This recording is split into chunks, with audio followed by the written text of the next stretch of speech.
দর্শক এই মুহূর্তে যেমনটি জানানোর চেষ্টা করছি আপনাদেরকে, রাজধানীর এই ঢাকা বিশ্ববিদ্যালয়ে যে টিএসসি এলাকা রয়েছে, টিএসসি এলাকায় আর্জেন্টাইন হেটার যারা রয়েছেন, অর্থাৎ অন্য দলের ফুটবল খেলোয়াড় যারা রয়েছেন, তাদের মধ্যে কিন্তু উন্মাদনা লক্ষ্য করা যাচ্ছে।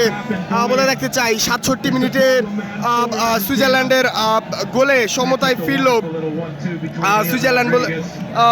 10 মিনিটের মাথায় মেসির অ্যাসিস্ট থেকে কিন্তু হেডারে গোল পায় ম্যাকঅ্যালিস্টার এবং প্রথমার্ধের খেলা শেষে 67 মিনিটে আবার কিন্তু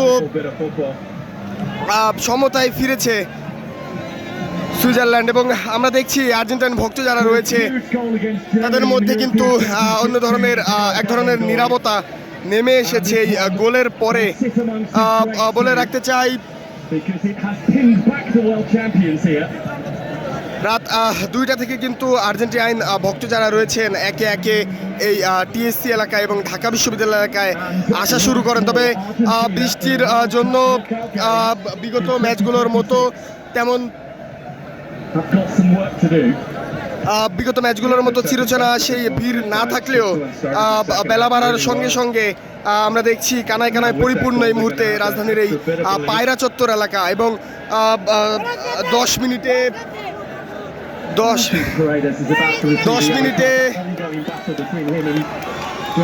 ম্যাকঅ্যালিস্টারের গোল থেকে লিড পায় আর্জেন্টিনা এবং প্রথমার্ধের খেলা শেষে 67 মিনিটে কিন্তু সমতায় ফেরে সুইজারল্যান্ড। হাড্ডাহাড্ডি লড়াই কিন্তু চলছে। আমরা দেখছি আর্জেন্টাইন ফুটবল খেলোয়াড় যারা রয়েছেন তারা কিন্তু সুযোগ পেলেই আক্রমণে যাচ্ছেন এবং সুইজারল্যান্ডের যে ডি বক্স রয়েছে, সুইজারল্যান্ডের ডি বক্সের ভিতরে প্রবেশ করছেন।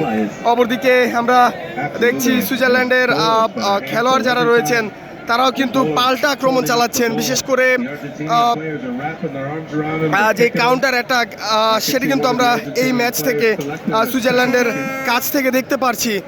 তবে 67 মিনিটের গোলে সমতায় ফিরেছে সুইজারল্যান্ড এবং আর্জেন্টাইন ভক্ত যারা রয়েছে তাদের মধ্যে এক ধরনের নীরবতা কিন্তু আমরা লক্ষ্য করছি।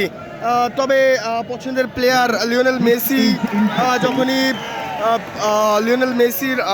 যখনই স্ক্রিনে দেখা যাচ্ছে বা লিওনেল মেসির পায়ে যখনই বল যাচ্ছে তখনই অন্য ধরনের উন্মাদনা কিন্তু আমরা দেখছি আর্জেন্টাইন ভক্ত যারা রয়েছেন তাদের মধ্যে।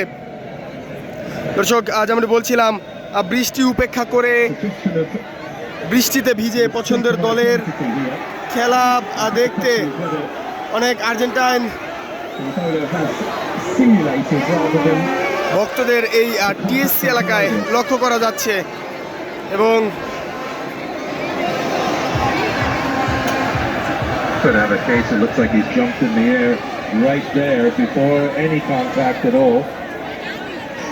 এবং এই মুহূর্তে পায়রা চত্বর এলাকা কিন্তু কানায় কানায় পরিপূর্ণ। তবে ম্যাচ শুরু হওয়ার পরেও আমরা দেখেছি হাতে গোনা গুটি কয়েক ভক্ত থাকলেও বেলা বাড়ার সঙ্গে সঙ্গে অনেকে কিন্তু আসছেন এবং বৃষ্টিতে ভিজেই তাদের পছন্দের দলের খেলা কিন্তু উপভোগ তারা করছেন। এই মুহূর্তে আরেকটি কথা যদি বলি, সুইজারল্যান্ডের একটি খেলোয়াড়কে ফাউল করা নিয়ে কিন্তু কার্ড দিয়েছিল রেফারি এবং ভিআর যাচাই করে সেটি কিন্তু বাতিল করা হয়েছে এবং সেই কার্ড বাতিলকে কেন্দ্র করেই কিন্তু উল্লাসে ফেটে পড়েছেন আর্জেন্টাইন সমর্থকেরা।